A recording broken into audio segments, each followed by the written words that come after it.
بسم اللہ الرحمن الرحیم۔ السلام علیکم۔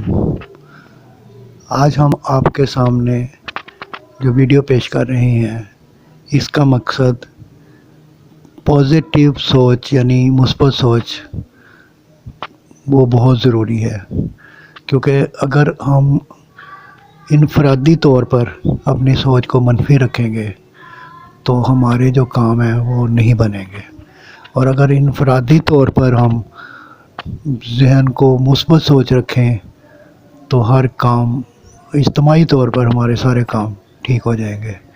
اس کی مثال میں دیتا ہوں ایک کہانی چھوٹی سی کہ ایک بادشاہ کو دودھ کی ضرورت پڑی۔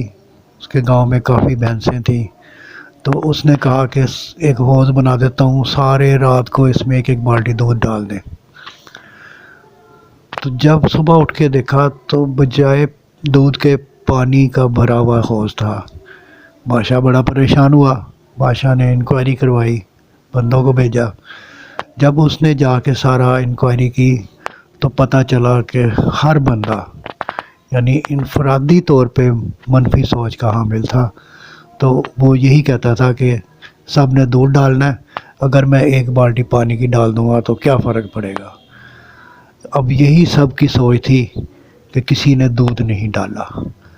تو یہی بات ہے کہ انفرادی طور پر اگر ہم اپنے آپ کو ٹھیک کر لیں، اپنی سوچ مثبت کر لیں تو ہمارے سارے کام بن جائیں گے۔